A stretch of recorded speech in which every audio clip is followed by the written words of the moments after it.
more than 10 lakhs to up to 1 crore. ಇದು stand-up India scheme ಬಂದ್ಬಿಟ್ಟು ಇದು SC/ST beneficiaries ಮತ್ತು ಮಹಿಳೆಯರಿಗೆ ದ ವುಮೆನ್. ಸೊ ಇವರಿಗೆ ಅಂತ ಈ ಸ್ಕೀಮ್ ಮಾಡಿದ್ದಾರೆ. ಒಂದು ಯಾವುದೇ ಬ್ರಾಂಚ್ ಆದ್ರೂ ಒಂದು SC/ST ಬೆನಿಫಿಷರಿ ಅಂದ್ ಒಬ್ಬರು ಅದೇ ಮಹಿಳೆಯರಿಗೆ ಈ ಲೋನ್ ಕೊಡಬೇಕಾಗುತ್ತೆ. 10 ಲಕ್ಷ ಮೇಲ್ಪಟ್ಟು 1 ಕೋಟಿವರೆಗೂ ಇದಕ್ಕೆ ಕೊಡ್ಬೋದು. ಏನಂದರೆ ಅವ್ರದ್ದು ಶೇರ್ ಬಂದ್ಬಿಟ್ಟು ಅಟ್ಲೀಸ್ಟ್ 51% ಇರಬೇಕು. ಇಂಡಿವಿಜುವಲ್ ಆದರೆ ಸರಿ ಅವರೇ ಇರ್ತಾರೆ.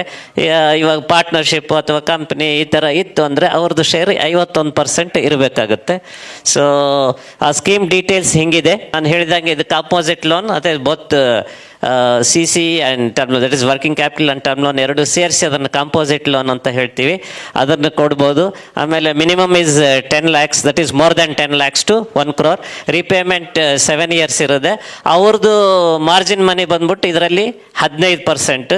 ಇಫ್ ಅಟಲ್ ಏನಾದರೂ ಗೌರ್ಮೆಂಟ್ ಸಪೋರ್ಟ್ ಇದ್ದು ಏನಾದರೂ ಅವ್ರದ್ದು ಮಾರ್ಜಿನ್ ಅಥವಾ ಅವ್ರ ಸಬ್ಸಿಡಿ ಏನಾದರೂ ಇತ್ತು ಅಂದ್ರೂ ಅವ್ರದ್ದು ಪರ್ಸೆಂಟೇಜ್ ಅವಾಗ ಬಾರೋಯರ್ ಪರ್ಸೆಂಟೇಜ್ 10% ಆಗುತ್ತೆ. ಮಿನಿಮಮ್ 10% ಅವ್ರು ತರಬೇಕು.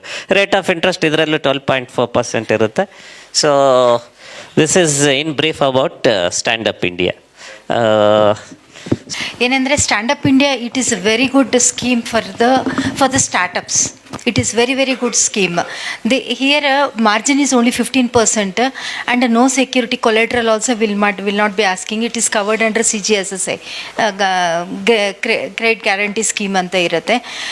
It is very good this one. Therefore you need to more means it should go and reach into the every other people.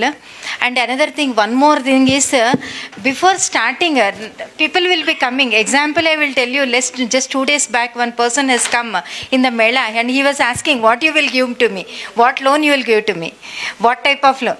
Means the thing is you should be aware. First any one person if you want any loan they should be aware what I want to do, ನಾನು ಏನು ಮಾಡಬೇಕು, ನಾನು ಅಂದರೆ little bit market survey they have to do it. ಅಂದರೆ ಸ್ವಲ್ಪ ತಿಳ್ಕೋಬೇಕು ನಾನು ಯಾವುದು ಹೊಸ್ದಾಗಿ ಮಾಡ್ತಾಯಿದ್ದೀನಿ ಅಂತ. ಅದು ಒಂಚೂರು ಅವ್ರಿಗೆ ನಾಲೆಡ್ಜ್ ಇರಬೇಕು. ನಾಲೆಡ್ಜ್ ಇದ್ದರೆ then they will be able to. This is everyone has to utilize the banking stream for their business growth as well as they have to repay. And if ಒಳ್ಳೆ record ಇಟ್ಕೊಂಡಿದ್ರೆ bank will enhance the limits and will give more and more credit facilities to you. Therefore it is my humble request that everyone has to use the banking stream, CRIF, CIBIL, whatever we tell that it should be ಚೆನ್ನಾಗಿ ಇಟ್ಕೋಬೇಕು ಅಷ್ಟೇ. That much only is my request. And another thing is some people in between they will be coming, they will be telling that ನಾವು bank ಸಾಲ ನಾವು ಕೊಡಿಸ್ತೀವಿ, ನಾವು ನಮ್ಮ ಇಷ್ಟು ದುಡ್ಡು ಕೊಡಿ ನಾನು ಮಾಡಿಸ್ತೀನಿ ಅಂತ. ದಯವಿಟ್ಟು ಡೋಂಟ್ ಎಂಕರೇಜ್ ದೀಸ್ ಪೀಪಲ್. ದಯವಿಟ್ಟು you have to put it in front that it should not B.